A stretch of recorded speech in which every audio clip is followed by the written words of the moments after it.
Hi friends, today we're doing Unit 4, Lesson 7, Daily Roman Life Part 2, and the Sword of Damocles. We're going to start by going over the key vocabulary words you'll be hearing in today's reading. Our first word is brutal, which means very harsh and unpleasant. Our next word is chaos, which means complete confusion or disorder. Our next word is gladiator, which is a man in ancient Rome who fought other men or animals to entertain an audience. Our next word is riot, which is a protest by a large number of people. And our last word is shortage, a lack of something such as food, money, or water. We are now going to move into today's reading, which is out of your small reader.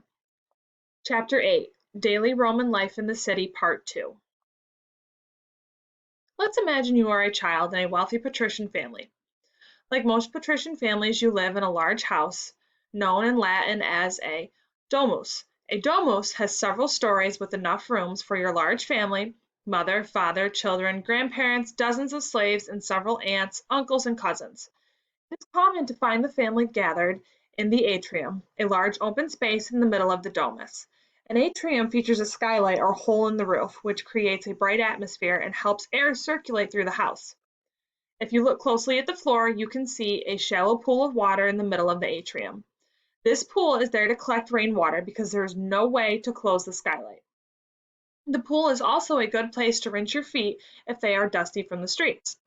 Whether they were plebeians or patricians, all Roman families were organized in a similar way. While many families consisted only of parents and children, it was also very common to find many relatives living together in the same apartment building, if not in the same house. Everyone, from grandparents to slaves, was considered to be part of the family. The oldest man in the family was called, in Latin, the paterfamilias, and he was in charge. By law, the paterfamilias had control over the family's property and money, and he made all the family decisions. He might have arranged whom his children would marry before they were even adults. Roman women were not allowed to vote or run for the Senate or other offices. Women were expected to do whatever the paterfamilias told them to do.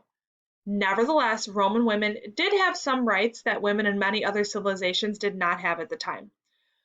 Roman women were allowed to own property, so there were many women involved in business. Roman women were usually deeply involved in important decisions involving the home. Patrician women were often moneylenders or landlords, meaning they owned and managed properties in which others paid to live.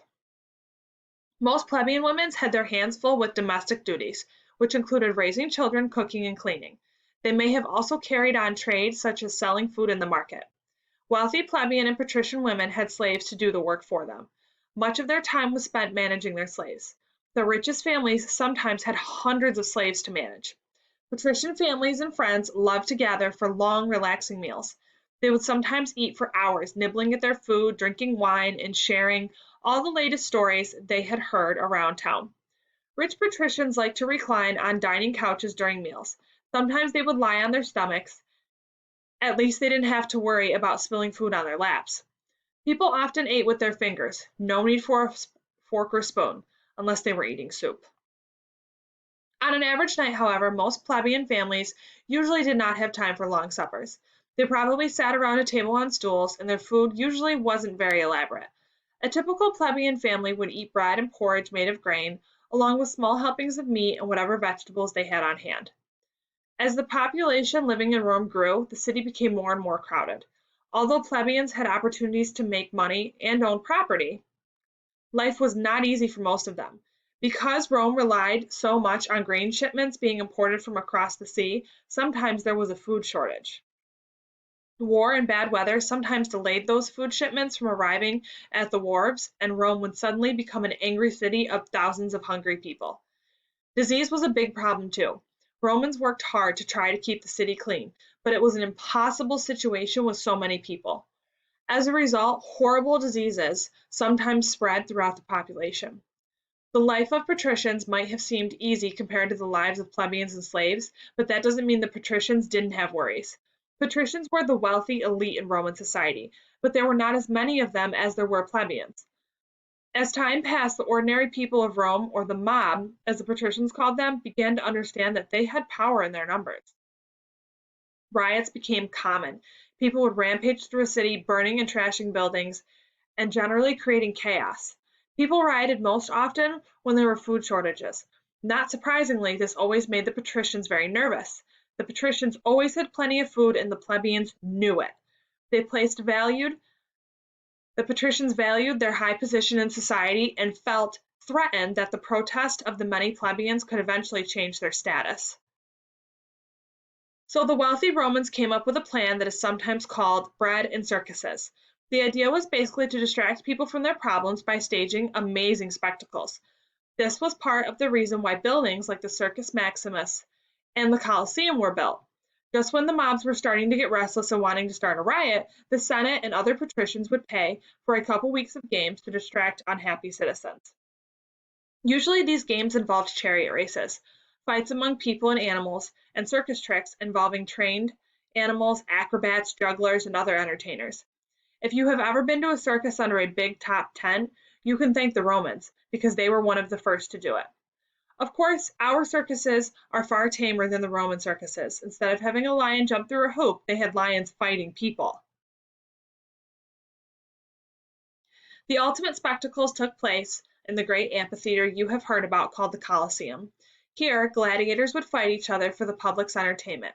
Gladiators were often criminals or soldiers that had been captured from enemy armies.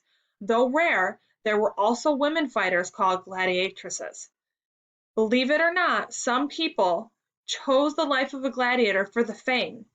Gladiators were sometimes forced to fight each other to the death in front of thousands of people.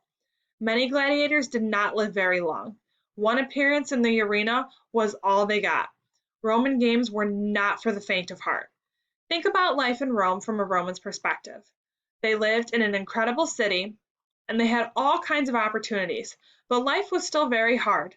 War, disease, and hunger were always life's obstacles.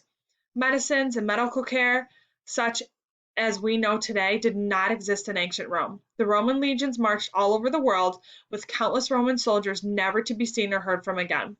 At any moment, a foreign army could invade Roman homes, carrying citizens away to a life of slavery. Life for most people during Roman times was short and brutal. They loved their families, but many Romans did not really expect to live a very long life. For all their inventions and immense power, the Romans could not change the fact that their lives were uncertain and dangerous. You may now move on to Unit 4, Lesson 7, Google Form.